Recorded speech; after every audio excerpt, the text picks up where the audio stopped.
ಇವತ್ತು 23ನೇ ತಾರೀಕು ನಾವೇ ಇನ್ನೂ 3 ಜನಕ್ಕೆ ಇವತ್ತು ಬೆಳಿಗ್ಗೆ ಅರೆಸ್ಟ್ ಮಾಡಿದ್ದೀವಿ.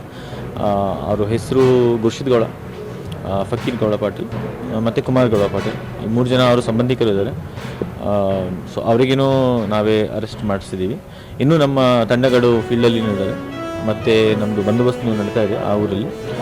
ಆದಷ್ಟು ಬೇಗ ನಾವೇ ಮಿಕ್ಕಿದ ಎಷ್ಟು ಜನ ಆರೋಪಿ ಇದ್ದಾರೆ ಅವರಿಗೇನು ಅರೆಸ್ಟ್ ಮಾಡ್ತೀವಿ. ಇದರಲ್ಲಿ FIR ಅಲ್ಲಿ ಟೋಟಲ್ 14 ಜನ ಮೇಲೆ ಕಂಪ್ಲೇಂಟ್ ಕೊಟ್ಟಿದ್ದಾರೆ ಅವರು.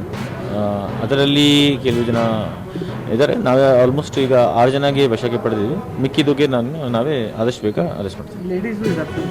ಹೌದು, ಅಲ್ಲಿ ಸುಮಾರು 5 ಲೇಡೀಸ್ ಇದ್ದಾರೆ, 5 ಜನ ಹೆಣ್ಮಕ್ಳು ಇದ್ದಾರೆ, ಒಬ್ಬ ಮೈನರ್ ಇದ್ದಾರೆ, 8 ಜನ ಗಂಡು ಮಕ್ಕಳು ಇದ್ದಾರೆ. ನಮ್ಮ ತಂಡಗಳು ಸಿಕ್ಕಾಪಟ್ಟೆ ಕೆಲಸ ಮಾಡ್ತಾಯಿದ್ದಾರೆ. ನಾವೇನು ದಿನ ರಾತ್ರಿ ಕೆಲಸ ಮಾಡ್ತಾಯಿದ್ದೀವಿ.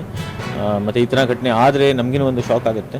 ಸೊ ಇದರಲ್ಲಿ ನಮಗೆ ಒಂದು ಹೆಸರು ಅಂದರೆ ಮೇಂಟೈನ್ ಮಾಡೋಕ್ಕೆ ನಮಗೆ ಈ ಥರ ಕೆಲಸ ಮಾಡಲೇಬೇಕು. But it's a team work. ನಮ್ಮ ಟೀಮ್ ಕಂಟಿನ್ಯೂಸ್ ಆಗಿ ಕೆಲಸ ಮಾಡ್ತಾಯಿದ್ದೀವಿ ಮತ್ತು ನಮ್ಮ ಸೀನಿಯರ್ ಆಫೀಸರ್ಸ್ ಕಡೆಯಿಂದ ನಮಗೆ ಭಾಳ ಬೆಂಬಲ ಸಿಗ್ತಾಯಿದೆ. ಅದಕ್ಕೋಸ್ಕರ ಗೈಡೆನ್ಸ್ ಸಿಗ್ತಾಯಿದೆ. ನಮ್ಮ ಸಿಟಿ ಕಮಿಷನರ್ ಸರ್ನು ನಮಗೆ ಭಾಳ ಸಪೋರ್ಟ್ ಇಲ್ಲಿ ಗೈಡೆನ್ಸ್ ಕೊಟ್ಟಿದ್ದಾರೆ. ಸೊ ಅದೇ ಕಾರಣ ಇದು ಕೆಲಸ ಸ್ವಲ್ಪ ಬೇಗ ಆಗಿದೆ.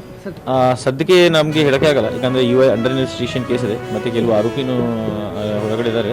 ಸೊ ನಾವೇ ಪೂರ್ತಿ ತನಿಖೆ ಮಾಡಾದ್ಮೇಲೆ ಒಂದು ಅವರು ಹೇಳಿದ್ದಾರೆ. ಬಟ್ ನಮ್ಮ ತನಿಖೆಯಲ್ಲಿ ನಾವೇ ಈ ಥರ ಹೇಳೋ ಪ್ರಕಾರ ಹೋಗಲ್ಲ. ನಾವೇ ಪೂರ್ತಿ ಎವಿಡೆನ್ಸ್ ಕಲೆಕ್ಟ್ ಮಾಡ್ತೀವಿ. ಅದರ ಹಿಂದೆ ಬ್ಯಾಕ್ಗ್ರೌಂಡಲ್ಲಿ ಏನಿದೆ, ಹಿಂದೆ ಏನಿದೆ, ಮುಂದೆ ಏನಿದೆ ಅದೆಲ್ಲ ಮಾಡಿಸ್ಕೊಂಡೇ ಡಿಸೈಡ್ ಮಾಡ್ತೀವಿ.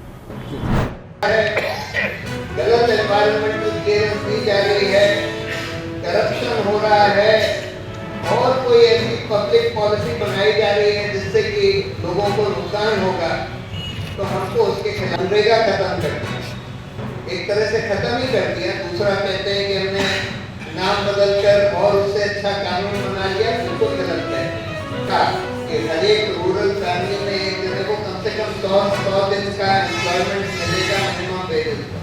वो राइट खत्म कर दिया। आप कह रहे हैं कि हम बजट से तय करेंगे कितना पैसा किसको दिया है, उसमें कोई बजटरी कंस देना पड़ेगा।